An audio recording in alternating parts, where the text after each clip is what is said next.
ሰላምና ጤና በያላችሁበት ይሁን ውድ አድማጭ ተመልካቾቻችን የሰዓቱን ልዩ ዜና ጥንቅሮችና ልዩ መረጃዎችን እናስደምጣችኋለን። ዜናዎቻችን እያደመጣችሁ ቻናሉን ሰብስክራይብ በማድረግ ቤተሰብ ይሁኑ።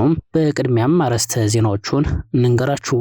በከባድ ቅራቅር ውስጥ የገባው የብልጽግና ጦር ለምርጫ ቅስቀሳ ሲንቀሳቀስ በተጠና ልዩ ደፈጣ ከባድ ጉዳትን አስተናገደም። አማራ ፋኖ ብሔራዊ ንቅናቄ ሰሜን አማራ ቀጠና በላይ እዝ ሜጀር ጀነራል ባንታባተ አንደኛ ኮር በጉና ክፍለ ጦር ስር አርበኛ ገብረ መስቀል ደርብ ብርጌድ የጦር መሐንዲሶች ታላቅ ድልን ተጎናጽፈዋል። በሌላኛው ግንባር መረጃችን የአማራ ፋኖ ብሔራዊ ንቅናቄ ወሎ ቤት አማራ ሚኒሊክ ዕዝ 106ኛ ኮር 34ኛ ክፍለ ጦር በጋዞ ወረዳ የጠላትን ሰራዊት ዶጋመድ በማድረግ ውጤታማ ድልን አስመዝግቧል።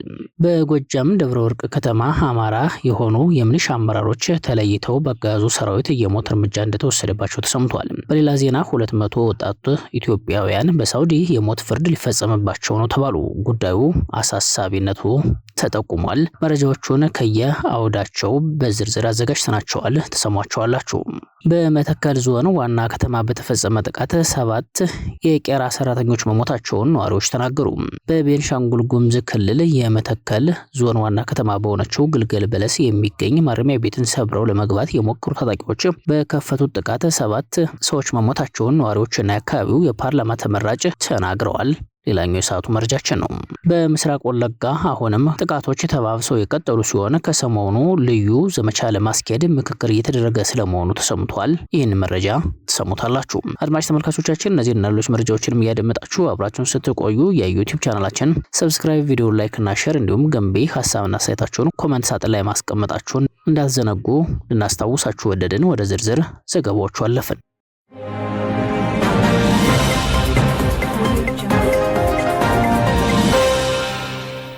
በከባድ ቅራቅር ውስጥ የገባው የብልጽግና ጥምር ጦር ለምርጫ ቅስቀሳ ሲንቀሳቀስ በተጠና ልዩ ደፈጣ ከባድ ጉዳትን አስተናግዷል። አማራ ፋኖ ብሔራዊ ንቅናቄ ሰሜን አማራ ቀጠና በላይ እዝ ሜጀር ጀነራል ባንታባተ አንደኛ ኮር በጉና ክፍለ ጦር ስር አርበኛ ገብረ መስቀል ደርብ ብርጌድ የጦር መሐንዲሶች ታላቅ ድልን ተጎናጽፈዋል። ከደብረ ታቦር ከተማ ወደ አለም በር ለምርጫ ቅስቀሳ እንቅስቃሴ ያደረገ የአብይ አህመድ ታጣቂ ኃይል ካድሬውን ጨምሮ ከአለም ሳጋ እስከ ወጁ በተደረገበት አውደ ውጊያም በርካታ ኃይሉን ሲያስበላ ውሎ ተበትኗል። የብልጽግና ታጣቂ ኃይል የጥፋት እቅዱን ቅዠት በማድረግ በጉና ክፍለ ጦር ምክትል ዘመቻ ኃላፊ አርበኛው ወርቁ ብዙአየው የተመራ የፋኖ ኃይል ከቀኑ 8:40 ጀምሮ እስከ ምሽት 11:30 በወሰደው እርምጃ የብልጽግና ጦር ከፍተኛ የሆነ ቁሳዊና ሰብአዊ ኪሳራ ደርሶበታል። በዚህ አውደ ውጊያ 8 ኃይሎች ሲሞቱ 14 ተጨማሪ ወታደሮች ቆስለዋል። 2 ካሶኒ፣ 1 አይሱዚ ሙሉ በሙሉ ከጥቅም ውጭ ሆነዋል። ጦሩ ቁስለኛውን ወደ መጣበት ደብረ ታቦር ከተማ ጭኖ ተመልሷል። በሌላኛው መረጃችን የአማራ ፋኖ ብሔራዊ ንቅናቄ ወሎ ቤት አማራ ሚኒሊክ ዕዝ 106ኛ ኮር 34ኛ ክፍለ ጦር በጋዞ ወረዳ የጠላትን ሰራዊት ዶጋመድ በማድረግ ውጤታማ ድልን አስመዝግቧል። ለተከታታይ 2 ቀናቶች በወሰደው አውደ ውጊያ በ34ኛ ክፍለ ጦር አባላት ያጋዙ ሰራዊት ከፍተኛ ምት ተፈጽሞበታል። ውጊያው ቀጥሎ ጠላት እስካሁን ሙትና ቁስለኛውን እያነሳ ላይዋጋበት የቆፈረውን ምሽጉን እየለቀቀ ሲወጣ መሰንበቱም ነው የተገለጸው። የፋኖች የድል ግስጋሴ ጋዞ ወረዳ ዋና ከተማ ስታይሽን በቁጥጥር ስር አውሏል። በዚህ የድል ግስጋሴ በብዙ ደርዘን የ2 ቀን ቁስለኛና ሙትን አጋዙ ጭኖ ወደ ኋላ መሸሹ ነው የተመላከተው። የስታይሽ ሆስፒታል በቁስለኞች የተሞላ ሲሆን የጤና ጣቢያና የጤና ኬላን ባለሙያዎችን ከሌላ የስራ ቦታቸው ወደ ሆስፒታሉ እንዲገቡ እና እንዲያክሙ ያጋዙ ኃይሎች እያስገደዱ ውለው ማደራቸውም ተገልጿል። በጎጃም ደብረ ወርቅ ከተማ አማራ የሆኑ የሚሊሻ አመራሮች ያጋዙ ሰራዊት የሞት እርምጃ እንደተወሰደባቸው ተሰምቷል። የሰራዊቱ ካገዛዙ መውጣት በብልጽግና ቤት ከባድ የሆነ ድንጋጤ የፈጠረ ሲሆን ተቋሙ ውስጥ የነበሩ የሚሊሻ አመራሮች እርስ በርስ ተመታተዋል ሲባል ከነዚህም መካከል ሸጋው ምናሉ ፈንታም የሚሊሻ ጠርናፊ፣ ሸጋ የታጠቅ መረጃና ደህንነት፣ አሻግሬ ቢሌ ሚሊሻ ሲሆኑ ስርዓቱ በአደባባይ በአመራሮቹ ላይ እርምጃ ወስዶባቸዋል። ከ10 በላይ ሚሊሻዎች በእስር ላይ መሆናቸውንም ለማወቅ ተችሏል።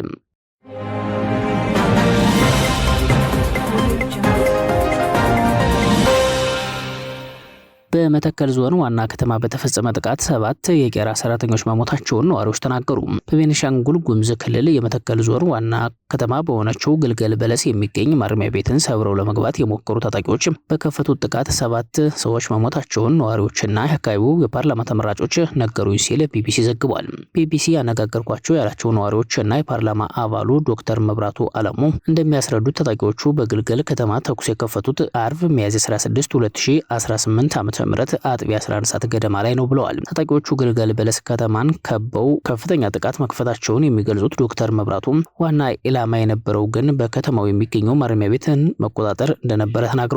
ቢቢሲ እንደዘገበው ነዋሪዎችም ማረሚያ ቤቱ ላይ ጥቃት መከፈቱን ጠቅሰዋል። አንድ ነዋሪ የጉምዝ ታጣቂዎች ናቸው ለመግባት የሞከሩት ማረሚያ አካባቢ የራሳቸውን አባላት ለማስፈታት ነው ብለዋል። ሌላ ነዋሪም ጥቃቱ የተከፈተው በጉምዝ ታጣቂዎች መሆኑን ጠቅሰዋል። የህዝብ ተወካዮች ምክር ቤት አባሉ ዶክተር አለሞ በበኩላቸው ከጉምዝ ሰላም ተመላሽ ውስጥ ያልተስማሙ በሰላም አንመለስም ካሉት ወገኖች ውስጥ እንደሆነ ነው ያለኝ መረጃ የሚያሳየው፣ ነገር ግን ከሌሎችም የታጠቁ ቡድኖች ጋር አብረው እንደመጡ ነው ያለኝ መረጃ ሲሉ አስረድተዋል። አንድ ነዋሪ እንደገለጸው ታጣቂዎቹ ተኩስ መለዋወጥ የጀመሩት ከማረሚያ ቤት ፖሊስ ጋር ሲሆን ኋላ ላይ ፖሊስ፣ ሚሊሻና ፌዴራል ፖሊስ ለተከፈተው ጥቃት ምላሽ ሰጥተዋል። ታጣቂዎቹ በከፈቱት ጥቃት በአካባቢው ስራ ላይ የነበሩ 7 የቄራ ሰራተኞች መሞታቸውን ነዋሪዎችና የፓርላማ አባሉ ተናግረዋል። አንድ ነዋሪ ደግሞ የተገደሉት ሰዎች ብዛት 5 እንደሆነ ጠቅሰዋል። ማረሚያ ቤቱና የከተማው ቄራ የሚገኝበት ስፍራ ተቀራራቢ መሆኑን የሚያስረዱት አንድ ነዋሪ በአጋጣሚ በመሃል የተገኙ የቄራ ሰራተኞች 7 አካባቢ ሞተዋል ሲሉ አስረድተዋል። እዛ ለእርድ የሄዱ ናቸው ብለዋል። ዶክተር መብራቱም በተመሳሳይ ትልቅ ተኩስ ነበር የፈጠሩት። በዚህ ሂደት ውስጥ ዩካንዳ ቄራ የሚሰሩ ሰዎች ነበሩ ብለዋል። ምንም ስለማያውቁ ሌሊት ስለሚወጡ እነርሱ በጣም ተጎድተዋል። 7 የሚደርሱ የቄራ ሰራተኞች ነው ያለኝ መረጃ ሲሉ በሰዎች ላይ የደረሰውን ጉዳት ገልጸዋል። ከታጣቂዎቹ በኩል 2 ሰዎች መሞታቸውን አክለዋል። አንድ ነዋሪም በመሃል የተወሰነ ኃይል እየተጨመረባቸው ሲመጣ ወደ ኋላ አፈገፈጉ። 2ቱ ታጣቂዎች ስቴዲየም አካባቢ ወደቁ። ከምኒሻም ደግሞ 1 ሰው ተመታ ሲል ተጨማሪ 3 ሰዎች መሞታቸውን አብራርተዋል። ታጣቂዎቹ ማረሚያ ቤቱ ላይ በከፈቱት ጥቃት እስረኞችን እንዳላስለቀቁ ነዋሪዎችና የምክር ቤቱ አባል ተናግረዋል። ዶክተር መብራቱ ሊሳካላቸው አልቻለም፣ የማረሚያ ቤት ፖሊሶች ትልቅ ተጋድሎ አድርገው ያንን ነገር ማስቀረት ችለዋል ሲሉ ያሰባሰቡትን መረጃ ጠቅሰው አስረድተዋል። ከ2011 ዓ.ም አንስቶ ተከታታይ ጥቃቶች ካስተናገደ በኋላ አንጻራዊ ሰላም ሰፍኖበት የነበረው መተከል ዞን ካለፈው ዓመት አንስቶ በኦሮሞ ነጻነት ሰራዊትና በጉምዝ ታጣቂዎች የሚፈጸሙ ጥቃቶች እየተፈተነ ይገኛል። በሳምንት ረቡዕ ዕለት በዞኑ ቡለን ወረዳ ውስጥ በተፈጸመ ጥቃት 20 ሰዎች እንደሞቱ አንድ ምንጭ ለቢቢሲ ተናግረዋል ሲል ዘገባው ጨምሯል። የፓርላማ አባሉ ዶክተር መብራቱም በተመሳሳይ ከዚህ ጥቃት ቀደም ብሎ በድባጤ ወረዳ፣ ቡለን ወረዳ በተለይም ወንበራ ወረዳ በተለይ በሽሬ ታጣቂዎች ባጤም በጉምዝ ታጣቂዎች ብዙ ንጹሃን ዜጎች በዚህ 10 ቀናት ውስጥ የሞቱበት ሂደት አለ ሲሉ የደረሱ ጥቃቶችን ዘርዝረዋል። ቢቢሲ የተፈጸመውን ጥቃት በተመለከተ ከቤኒሻንጉል ጉምዝ ክልል ሰላም ግንባታና ጸጥታ ቢሮ እንዲሁም ከመተከል ዞን አስተዳደር ተጨማሪ መረጃ ለማግኘት ያደረኳቸው ጥረቶች አልተሳኩም ሲል ዘገባውን አስነብቧል። በምስራቅ ወለጋ ዞን አማራ በብዛት የሚኖርባቸው 5 የወረዳ አመራሮች አንገር ጉትን ከተማ ከክልል በመጡ ከፍተኛ አመራሮች አማካኝነት ዝግ ስብሰባ ከተቀመጡ 6ኛ ቀናቸውን ያስቆጠሩ ሲሆን አማራው ላይ መጠነ ሰፊ ጥቃት ለመሰንዘር መስማማታቸውን የወጡ መረጃዎች ጠቁመዋል። የአካባቢው ህዝብ ጥንቃቄ እንዲያደርግና ከአሁኑ ህዝባዊ መደራጀት እንዲፈጥርም ጥሪ ቀርቧል።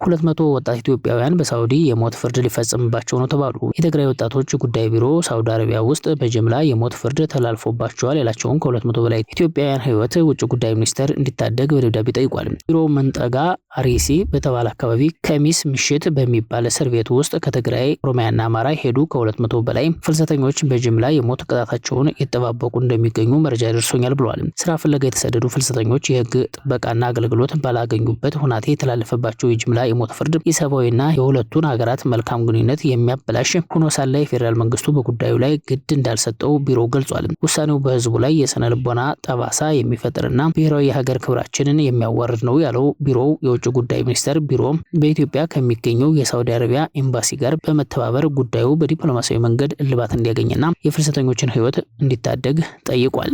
የአውሮፓ ህብረት በኢትዮ ሱዳን ድንበር ላይ ገለልተኛ ታዛቢዎች እንዲሰማሩ ጠየቀ። ወታደራዊ ውጥረቱ ወደ ቀጠናዊ ጦርነት እንዳያመራ ስጋቱንም ገልጿል። የአውሮፓ ህብረት በኢትዮጵያና በሱዳን አዋሳኝ ድንበሮች ላይ እየታየ ያለው ወታደራዊ ውጥረት እጅግ እንዳሳሰበው በመግለጽ በአካባቢው ገለልተኛ የሆኑ ዓለም አቀፍ ታዛቢዎች በአፋጣኝ እንዲሰማሩ በይፋ ጥሪ አቅርቧል። ህብረቱ ሚያዝያ 16 2018 ዓ.ም በወጣው መግለጫ በሁለቱ ሀገራት መካከል ያለው ፍጥጫ ወደ መጠነ ሰፊ ቀጠናዊ ጦርነት የመቀየር ከፍተኛ ስጋት እንዳለው አስጠንቅቋል። ህብረቱ ለታዛቢዎች መሰማራት ዋነኛ ምክንያት ያደረገው በቅርቡ የዩኤል ዩኒቨርሲቲ የሰብአዊ ምርመራ ላቦራቶሪ ያወጣውን ሪፖርት በማየት ነው። ሪፖርቱ በኢትዮጵያ በኩል ለሱዳኑ ፈጥኖ ደራሽ ኃይል ወታደራዊ ድጋፍ እየተደረገ ነው የሚሉ የሳተላይት ምስሎችን ማቅረቡ የሚታወስ ሲሆን የአውሮፓ ህብረት እነዚህን ክሶች በገለልተኛ ወገን ማረጋገጥ ለቀጠናው ሰላም ወሳኝ መሆኑን አጽንኦት ሰጥቶበታል። በመግለጫው ከተጠቀሱ ዋና ዋና ነጥቦች መካከል በቤኒሻንጉል ጉሙዝና በብሉ ናይል አቅራቢያ የሚታዩ ወታደራዊ ኃይሎች ክምችት በአፋጣኝ እንዲረግብና ሀገራቱ ኃይላቸውን ከድንበር እንዲያረቁ ህብረቱ ጠይቋል። በሱዳን ያለው የእርስ በርስ ጦርነት ወደ ጎረቤት ሀገራት የሚተርፍ ከሆነ የምስራቅ አፍሪካን ሰላም ወደማይመለስ ቀውስ ውስጥ እንደሚከተው ህብረቱ ያስታወቀ ሲሆን አለመረጋጋቱ ከሱዳን የሚሰደዱ ዜጎችን ለመርዳት የሚያደርገውን ዓለም አቀፍ ጥረት እያስተጓጎለ መሆኑን ጠቁሟል። የአውሮፓ ህብረት የውጭ ግንኙነት ከፍተኛ ተወካይ ጽህፈት ቤት እንደገለጸው ህብረቱ ከአፍሪካ ህብረትና ከዓለም አቀፍ ማህበረሰብ ጋር በመቀናጀት በኢትዮጵያና በሱዳን መካከል ያለውን ውጥረት በንግግር ለመፍታት ዲፕሎማሲያዊ ጫና ማድረጉን ይቀጥላል ብለዋል። ገለልተኛ ታዛቢዎች መሬት ላይ ያለውን እውነታ እንዲያጣሩ መፍቀዱ የሐሰት መረጃዎችን ለመከላከልና በሀገራቱ መካከል መተማመን ለመገንባት ቁልፍ እርምጃ መሆኑን ተመላክቷል። ምንም እንኳ የሱዳን ጦርና የብሉ ናይል ግዛት ባለስልጣናት ይህንን የህብረቱን ጥሪ የሚደግፉ ቢመስሉም የኢትዮጵያ መንግስት ከዚህ ቀደም መሰል ክሶች መሰረት የሌላቸው በማለት ውድቅ ማድረጉ ይታወሳል። ይሁን እንጂ ለትናንቱ የአውሮፓ ህብረት ጥሪ እስካሁን የተሰጠ ይፋዊ ምላሽ የለም። የተከበራችሁና የተወደዳችሁ የቶፕ2 አድማጭ ተመልካቾቻችን ለሰዓቱ የተዘጋጁት መረጃዎች እነዚህ ነበሩ። አብራችሁን ስለቆያችሁ ላቅ ያለ ምስጋና አለን። በያላችሁበት ሰናይ ቀን ይሁንላችሁ። ጤና ይስጥልን።